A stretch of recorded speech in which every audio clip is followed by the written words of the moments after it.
हमारा हरियाणा।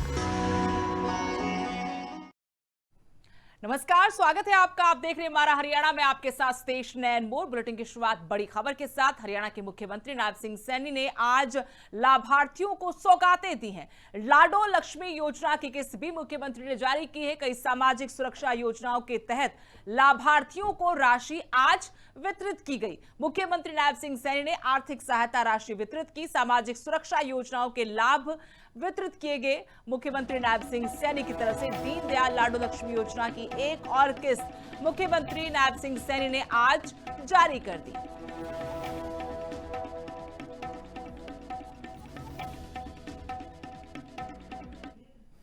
कैसे विकसित भारत यात्रा पहुंची गई है ना।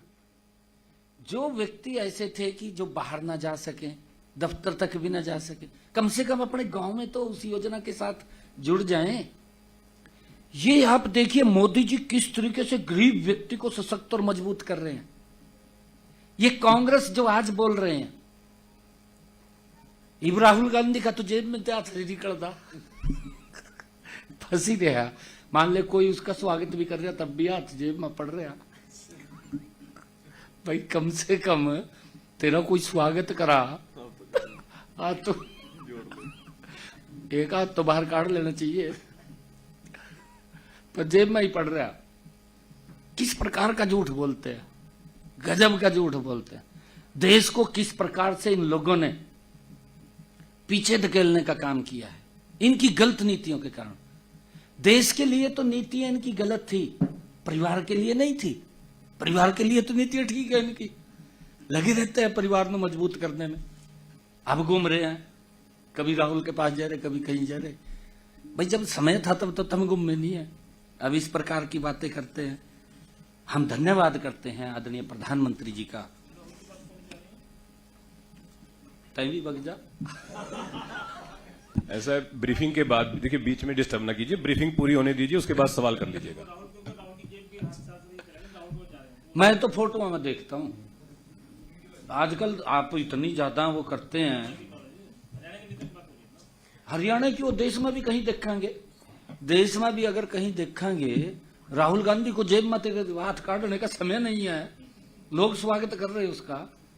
लोग कौन स्वागत कर रहे हैं, उसी के इर्द से गिर्द के करते हैं। परंतु जेब में तो आप तो काट लेना। झूठ तो ना बोल रहा, लगातार झूठ बोल रहा। भाई कम से कम हम ये बात कह रहे हैं, भाई अगर आप लोग कांग्रेस के लोग अगर उन्होंने कोई काम अपने इस कार्यकाल का नहीं बता सकते, भाई मोदी जी के कार्यों का विरोध तो ना करें ना। हाँ विरोध करिए, हम ये नहीं कहते भी ना करो विरोध, विरोध करिए, परंतु उसका करिए जिसका पब्लिक को नुकसान हो रहा हो या देश को नुकसान हो रहा हो, उससे अवगत कराना चाहिए। जिससे पब्लिक को लाभ हो रहा है उसी का विरोध कर रहे। फिर ये क्या बात करें इसकी, बताओ। अब ये बड़ा विपक्ष की जो भूमिका है ये बड़ी चिंताजनक है। साथियों मैं ये भी कहना चाहूंगा कि आज हमने दयालु योजना के तहत कि इसको भी हमने ऑनलाइन किया है। नहीं तो गरीब परिवार के ऊपर आपत्ति का पहाड़ टूट जाता था, सरकार का लाभ नहीं पहुंचता था, पता नहीं कहां चला जाता था, कहां नहीं चला जाता था, खाली घोषणाएं होती थी। आज आपके सामने है, हमने इसको ऑनलाइन किया है, पोर्टल से किया है। भी घर बैठे व्यक्ति इसको पर अप्लाई कर दे, दफ्तर में नहीं जाना। अधिकारी की जिम्मेवारी वेरीफाई करेगा, वेरीफाई करके उसके खाते में पैसा जाएगा, घर में ही जाएगा, उसके अकाउंट के अंदर जाएगा। ये व्यवस्था की है। इससे आम जन के अंदर संतुष्टि का भाव है। कांग्रेस ने तो उसमें से भी ये सोचते थे भी कुछ पैसा मेरी जेब में चला जाता, लीक हो जाता रास्ते में। ये हालात, बहुत हालत खराब की है कांग्रेस ने, इतने हालात खराब किए। आज इस तरीके से घूम रहे हैं जैसे मछली को पानी से बाहर रखते कार्ड का, वो स्थिति हो रही है। परंतु स्थिति बहुत ज्यादा कांग्रेस की भयानक है। झूठ बोल रहे हैं सारा दिन, आरोप लगाते हैं, आरोप लगा करके भाग जाते हैं। अगली बड़ी खबर, संत रामपाल आज जेल से बाहर आ सकते हैं। रामपाल को देशद्रोह के मामले में जमानत मिल गई है। 11 साल बाद जेल से बाहर आएंगे संत रामपाल। हत्या के 2 मामलों में 5-5 लाख रुपए के बेल बॉन्ड जमा करवाए गए हैं। पंजाब हरियाणा हाई कोर्ट ने देशद्रोह के मामले में जमानत दी है, नियमित जमानत दी गई है। इस राहत के बाद संत रामपाल के जो अनुयायी हैं, समर्थक हैं, काफी खुश नजर आ रहे हैं। संत रामपाल फिलहाल हरियाणा के हिसार की सेंट्रल जेल में बंद है। साल 2014 में संत रामपाल की गिरफ्तारी हुई थी। उस दौरान हरियाणा के बरवाला स्थित सतलोक आश्रम में प्रशासन और समर्थकों के बीच टकराव हुआ था। अवमानना का मामला था। वकीलों के साथ पहले जो झड़प हुई थी, उस मामले को लेकर ही कोर्ट ने कहा था कि सरेंडर करें, लेकिन जब नहीं पहुंचे तो उसके बाद पुलिस उनको गिरफ्तार करने पहुंची थी और इसी दरमियान 5 महिलाओं की मौत हुई थी। बच्चे भी उसमें शामिल थे 2। इस झड़प के दौरान 6 लोगों की मौत हुई थी, कई अन्य घायल हुए थे। इसी मामले जुड़े हुए विभिन्न आरोपों के तहत संत रामपाल के खिलाफ कई केस दर्ज किए गए थे, जिनमें देशद्रोह का मामला भी शामिल था। देशद्रोह के इसी मामले में उनको सजा सुनाई गई है। उसी सजा को काट रहे हैं हिसार की जेल में संत रामपाल। लेकिन अब पंजाब हरियाणा हाईकोर्ट से करीब 11 साल बाद संत रामपाल को बड़ी राहत दी गई है। एक बड़ा मामला आप कह सकते हैं, लेकिन पिछले दिनों लगातार जो हमने देखा, बाढ़ से प्रभावित जो इलाके हैं, हिसार जिले के आसपास के जो गांव हैं, वहां तक मदद पहुंचाई थी। किसानों की खुलकर मदद की गई थी, पाइप पहुंचाए गए, दवाइयां, शिविर लगाए गए। उसके बाद ये बड़ी राहत और उनके अनुयायी इस बात से बेहद खुश नजर आ रहे हैं।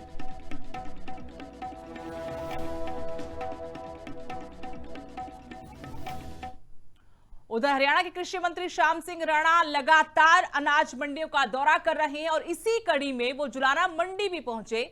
यहां किसान आड़तियों की समस्याएं सुनी। किसानों ने कई मांगे और अपनी परेशानियां उनके सामने रखी। सभी समस्याओं को कृषि मंत्री ने सुना और भरोसा दिलाया कि इन समस्याओं का समाधान निकाला जाएगा। सरकार जल्द ही इस दिशा में कदम उठाएगी। सब्जी मंडी को अनाज मंडी में बदलने की प्रक्रिया कहा कि शुरू की जाएगी। हैफेड को भी यह खरीद एजेंसी के रूप में नियुक्त किया जाएगा। किसानों और आड़तियों को इससे राहत मिलेगी। ये मुख्यमंत्री जी का आदेश है, नायब सैनी जी का, भाई एमएलए, मंत्री और पार्टी के सीनियर कार्यकर्ता मंडियों में रहेंगे जी, ताकि किसानों की, आड़तियों की कोई दिक्कत ना हो, उस पर गौर करेंगे। कोई दिक्कत है तो उसको दूर करेंगे। तो यहाँ एजेंसी है, उसको एक एक्स्ट्रा ऐड करिए, या तो एफर्ड करेंगे या FCI। एक नमी की बड़ी समस्या है सर। नमी तो देखो कुदरती बात है, 8 दिन थोड़ा मौसम गिल्ला रहा तो अब ठीक हो गया, ऐसी बात है। आपसे मिले थे, कर दिया, गेहूं की बना देंगे उसको, सब्जी मंडी वाली को गेहूं की मंडी। खबर गुरुग्राम से है, जहां ऑटो ड्राइवर्स ने सांकेतिक धरना दिया। लेजर वैली ग्राउंड में बड़ी तादाद में ड्राइवर इकट्ठा हुए। ड्राइवर्स ने वेलफेयर बोर्ड के गठन की मांग उठाई है। सरकार से सुरक्षा और सुविधाओं की अपील भी की गई। दुर्घटना होने पर किसी तरह की सरकारी सहायता नहीं मिलने से ये लोग नाराज हैं। 2019 में तय किराया दर कम कर दी गई, ये इनकी तरफ से आरोप लगाया गया। सरकार किराया दर में बढ़ोतरी करे मांग की है। NCR परमिट लागू करने की मांग भी ड्राइवर्स की तरफ से उठाई गई है। कुल 15 मांगों को लेकर ऑटो ड्राइवर्स ने एक दिन का सांकेतिक धरना किया।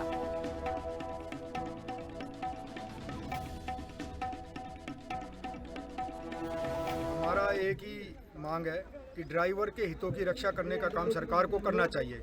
हमारी मांग है देश के ड्राइवर के लिए केंद्र सरकार और हरियाणा सरकार वेलफेयर बोर्ड बनाए। कल हम रोड पे हमारे साथ कोई दुर्घटना हो जाती है तो हमारे को कोई देखने वाला नहीं है, हमें कोई देखने वाला नहीं है। तो मेरा निवेदन है कि भाई हमारे लिए वेलफेयर बोर्ड बने। सरकार ने 2019 में हमारी फेयर मीटर का एक किराया तय किया था, जो 8 रुपये 50 पैसे पर किलोमीटर तय हुआ था और 12 रुपये डाउन मीटर था। हम उसमें मांग कर रहे हैं कि 30 रुपये डाउन मीटर और 18 रुपये पर किलोमीटर का हमें खर्चा मिलना चाहिए। तीसरी हमारी मांग है सर, हरियाणा को छोड़ के चाहे दिल्ली हो चाहे उत्तर प्रदेश हो, सब लोगों ने अपने ऑटो ड्राइवरों को NCR का परमिट दिया है। तो हरियाणा सरकार एक ऐसी सरकार है जिसने आज तक एक भी NCR का परमिट नहीं दिया। तो हम मांग करते हैं कि हमारा को NCR का परमिट मिलना चाहिए।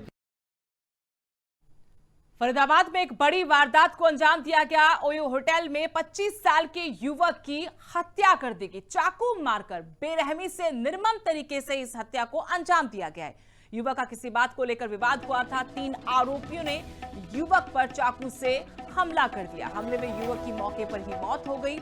इस वारदात की सूचना मिलते ही पुलिस भी मौके पर पहुंची, शव को कब्जे में लेकर पोस्टमार्टम के लिए भेजा। सीसीटीवी के आधार पर पुलिस अब इस मामले की जांच करने में जुटी हुई है। फरीदाबाद से जितेंद्र बेनीवाल हमारे सहयोगी इस वक्त फोन लाइन से जुड़ गए। जितेंद्र, क्या पूरा मामला अभी तक जांच में निकलकर सामने आया है? क्यों इस युवक की हत्या की गई है? आरोपियों के बारे में कोई सुराग हाथ लगा है? बिल्कुल, जिस तरीके से बात कर रहे तो फरीदाबाद एक सनसनीखेज वारदात सामने आया, जहां एक सराय थाने क्षेत्र में स्थित ओयो होटल में रेड लॉरेंस विवाद के बाद एक जो 25 वर्षीय युवक की चाकू मारकर बेरहमी से हत्या कर दी गई है। यह जो वारदात है, ये घटना देर रात की बताई जा रही है, जिससे कि इलाके में पूरे दहशत का माहौल बना हुआ है। वहीं लगातार बताया कि जिस तरीके से होटल में मौजूद था, जो कहीं ना कहीं किसी बात को लेकर विवाद हो गया था। विवाद इतना बढ़ गया कि तीनों आरोपी ने युवक पर चाकू से ताबड़तोड़ हमला कर दिया गया और गंभीर रूप से घायल हो गया। तो कहीं ना कहीं मौके पर उसके दम तोड़े। वहीं पुलिस और फॉरेंसिक की टीम लगातार जांच में जुटी हुई है। घटना की सूचना मिलते ही पुलिस मौके पर पहुंची और सबको कब्जे में लेकर पोस्टमार्टम के लिए भेज दिया गया है। और साथ ही फॉरेंसिक टीम भी मौके पर पहुंचकर साक्ष्य जुटाने में लगी हुई है। पुलिस आसपास लगे सीसीटीवी कैमरे की फुटेज खंगाल रही है ताकि आरोपी की पहचान की जा सके। जी, यानी आरोपियों की अभी तक पहचान ही नहीं हो पाई है?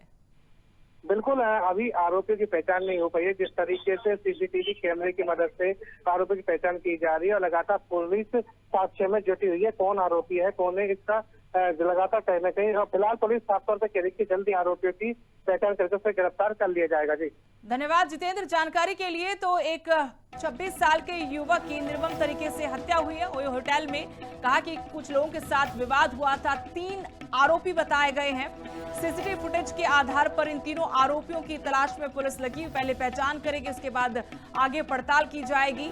लेकिन बड़ी बेरहमी से कई बार चाकू से वार कर युवक को मौत के घाट उतारा गया है। नारनौंद में सर्व कर्मचारी संघ ने जोरदार प्रदर्शन किया। सरकार के खिलाफ यह प्रदर्शन किया गया। फायर कर्मचारियों के समर्थन में धरना भी दिया। नारनौंद उपमंडल के अग्निशमन विभाग कार्यालय में सर्व कर्मचारी संघ के बैनर तले यह धरना प्रदर्शन हुआ। कर्मचारियों ने सरकार के खिलाफ जोरदार प्रदर्शन किया। यह प्रदर्शन फायर ब्रिगेड कर्मचारियों की जली हड़ताल के समर्थन में किया गया, जिसमें बड़ी तादाद में कर्मचारी शामिल हुए। प्रदर्शन के दौरान कर्मचारियों ने सरकार के खिलाफ जमकर नारेबाजी की और अपनी मांगों को लेकर रोष भी जताया। वक्ताओं ने कहा कि फायर ब्रिगेड कर्मचारी अपनी कई मांगों को लेकर हड़ताल प्रदर्शन कर रहे हैं, लेकिन सरकार उनकी समस्याओं की अनदेखी करती आ रही है। उनकी जो मुख्य मांगे हैं उसमें फरीदाबाद के ड्यूटी के दौरान जान गंवाने वाले 2 अग्निशमन कर्मचारियों के परिवारों को 1-1 करोड़ रुपए की आर्थिक मदद और आश्रितों को 1-1 सरकारी नौकरी देना भी शामिल है। इनका कहना है कि ऐसे वीर कर्मचारियों के परिवारों को सम्मानजनक सहयोग मिलना जरूरी है। प्रदर्शन नहीं है हमारा, ये हड़ताल जो हमारे अग्निशमन के साथी हड़ताल पर जा रहे हैं 2 दिन से, उनका समर्थन है। और हम भी इस तैयारी के अंदर है कि सरकार यदि हमारे हड़ताली साथियों की बात नहीं सुनती, यदि हमारे नेताओं से बातचीत नहीं करती, सर्व कर्मचारी संघ इस आंदोलन में कूदने के लिए तैयार है। और हमारे सभी विभागों के साथी आज इस प्रदर्शन के अंदर जो है ना उपस्थित हैं। और यदि सरकार हमारे 2 साथी जो अग्निशमन के शहीद हो गए हैं अग्नि का कार्य करते हुए, उनको शहीद का दर्जा नहीं देती, उनके परिवार को 1-1 करोड़ रुपए आर्थिक सहायता नहीं देती, उनके आश्रितों को 1-1 नौकरी परिवार से नौकरी नहीं दी जाती, तब तक ये आंदोलन इसी तरह चलता रहेगा। और हम सब के सब विभाग इस आंदोलन के अंदर भाग ले रहे हैं। गुरुग्राम में एक महिला दर-दर भटकने को मजबूर है। महिला अपनी ही जमीन के लिए दर-दर भटक रही है। राजेंद्र पार्क इलाके में पुश्तैनी घर पर आरोप है कि दबंगों ने कब्जा कर रखा है। पीड़ित महिला आशी ने आरोप लगाए हैं ताऊ के बेटों ने घर तोड़कर उसी जमीन पर अपना घर बना लिया है। शिकायत करने पर रात भर थाने में मुझे रखा गया और 67 गज जमीन महिला का हक जताया है महिला ने कि मेरी जमीन है। पिता की मौत के बाद इसका हिस्सा मुझे मिला था। दबंगों ने दीवार और गेट तोड़कर इस पर अपना कब्जा जमा लिया है।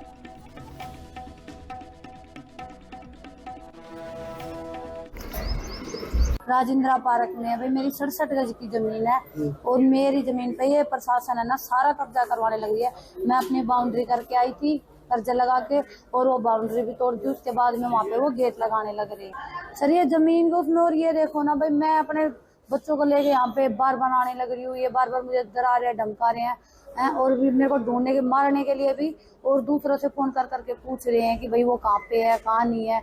और मैं अपने भाइयों को लेके गई पीछे, तो भाई मैं कि भाई तू एक बार खड़ा होता मेरे साथ, क्यों मैं अकेली थी, भाई को लेके गई, उन्हीं पे मुकदमा दर्ज कर दिया। एक रात मेरे को थाने में भी रखा इन्होंने। इंद्री में छात्रा से कथित क्रूरता का मामला सामने आया। फीस विवाद में परीक्षा से कहा गया है कि रोका गया, स्कूल पर बंधक बनाने के भी आरोप लगे हैं। इंद्री के ज्ञान भारती पब्लिक स्कूल में 11वीं कक्षा की छात्रा के साथ आरोप है कि क्रूरता की गई, दुर्व्यवहार किया गया, और जिसको लेकर एसडीएम इंद्री और खंड शिक्षा अधिकारी जांच के लिए स्कूल भी पहुंचे। छात्रा के परिजनों ने स्कूल प्रबंधन पर आरोप लगा कि फीस विवाद के चलते न केवल छात्रा को परीक्षा देने से रोका गया, बल्कि उसे कई घंटों तक एक ही कमरे में बंधक बनाकर भी रखा। इस घटना से छात्रा मानसिक रूप से परेशान है, जिसके चलते उसे अस्पताल में भर्ती कराना पड़ा। वहीं स्कूल के संचालक अश्विनी कुमार ने बताया कि सभी आरोप बेबुनियाद हैं, जानबूझकर स्कूल को बदनाम किया जा रहा है। फीस जमा नहीं करवाई गई थी, लड़की के पेपर लिए गए थे जिसमें वो फेल रही। 11 का टॉर्चर किया, 13 तारीख को हमें लड़की घर से भेज दीजिए। जो लड़की घर से भेज दीजिए हमें, तो इन्हें स्कूल में अंदर बंधक बना लिया लड़की को जी। 50,000 स्कूल में एक दे रखे, 10,000 रुपये एक दे रखे। तो सर बोले, प्रिंसिपल मैडम बोली पहले फीस दी जाएगी जब पेपर लिए जाएंगे। पेपर जी हमें इसके बीओ साहब के दफ्तर में बुलाया गया जी। बीओ साहब के दफ्तर में बुलाकर वहाँ से हमें इसकी सारी फीस दी गई जी।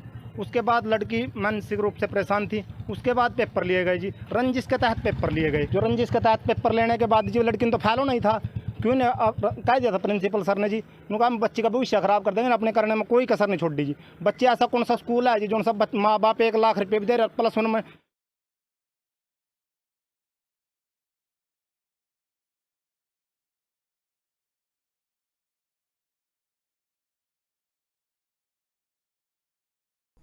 हरियाणा में मुख्यमंत्री नायब सिंह सैनी की अगुवाई में हुई कैबिनेट बैठक ने राज्य की नीतियों में बड़े और व्यापक बदलावों की नींव रखती है।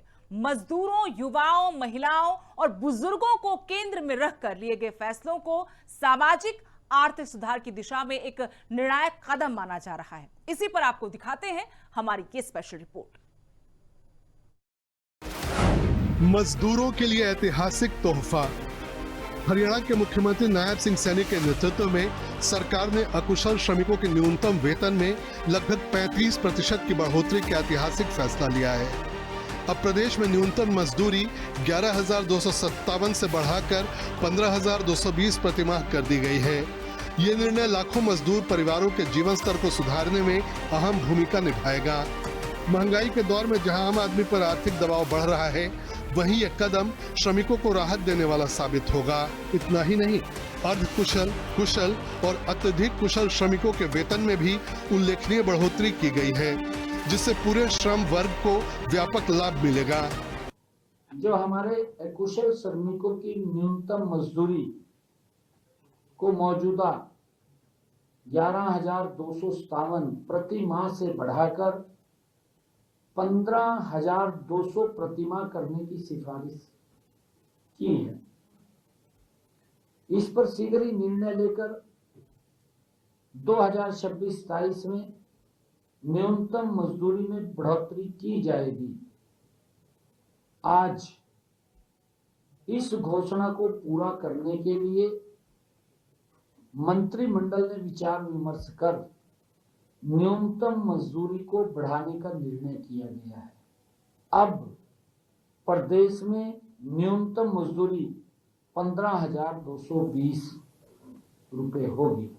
आज ये निर्णय किया गया है। अग्निवीरों को सम्मान और अवसर। कैबिनेट ने अग्निवीर नीति 2024 में संशोधन करते हुए बड़ा निर्णय लिया है। फॉरेस्ट गार्ड, वार्डर और माइनिंग गार्ड जैसे पदों पर अग्निवीरों के लिए क्षैतिज आरक्षण 10% से बढ़ाकर 20% कर दिया गया है। ये फैसला न केवल देश सेवा कर चुके युवाओं को सम्मान देने का काम करेगा, बल्कि उनके सैन्य प्रशिक्षण और अनुशासन का बेहतर उपयोग भी सुनिश्चित करेगा। मुख्यमंत्री नायब सिंह सैनी की ये पहल युवाओं के भविष्य को सुरक्षित करने की दिशा में एक मजबूत कदम मानी जा रही है। अग्निवीरों के लिए फॉरेस्ट गार्ड, वार्डर और माइनिंग गार्ड जैसे पदों में हॉरिजॉन्टल आरक्षण 10% से बढ़ा करके 20% किया गया है। पहले 10% था, अब उसको 20% किया गया है। यह बढ़ा हुआ आरक्षण चालू और भविष्य की भर्ती प्रक्रियाओं में लागू होगा। सरकार ने राशन डिपो के आवंटन में महिलाओं को 33% आरक्षण देने का निर्णय लिया है। खास बात यह है कि इसमें एसिड अटैक पीड़ितों, महिला स्वयं सहायता समूहों और विधवा महिलाओं को प्राथमिकता दी जाएगी। ये निर्णय महिला सशक्तिकरण को नई दिशा देगा और समाज के कमजोर वर्गों को आत्मनिर्भर बनाने में मदद करेगा। सरकार ने, मंत्रिमंडल ने राशन डिपो के आवंटन में महिलाओं को 33% आरक्षण देने का निर्णय किया है। इसमें ऐसी महिलाएं जो एसिड अटैक से पीड़ित या स्वयं सहायता समूह की हमारी महिलाएं या विडोज, ऐसी महिलाओं को इसमें प्राथमिकता दी जाएगी। बुजुर्गों के लिए बेहतर सुविधाएं। कैबिनेट ने रिटायरमेंट हाउसिंग पॉलिसी में संशोधन करते हुए बुजुर्गों के लिए सुविधाओं का विस्तार किया है।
श्यामलात भूमि में नया रास्ता निर्धारित कर सकेगी। यह नया रास्ता ग्राम पंचायत के मालिकाना हक में रहेगा और आम जनता के लिए उपयोग के लिए रहेगा। नया रास्ता इस शर्त पर निर्धारित किया जाएगा कि प्रोजेक्ट लाइसेंस वाले क्षेत्र का 5% या पंचायत द्वारा रास्ते के लिए निर्धारित की गई भूमि के आकार का 4 गुना, मान ले जितना रास्ते में जमीन गई है उसका 4 गुना, जो भी अधिक होगा उसके मालिकाना हक का हस्तांतरण किया जाएगा। संतुलित और दूरदर्शी फैसले। कैबिनेट बैठक में कुल 7 एजेंडे पेश किए गए, जिनमें से 6 को मंजूरी दी गई। ये दर्शाता है कि सरकार ने हर निर्णय को गंभीरता से परखा, जनहित को प्राथमिकता दी।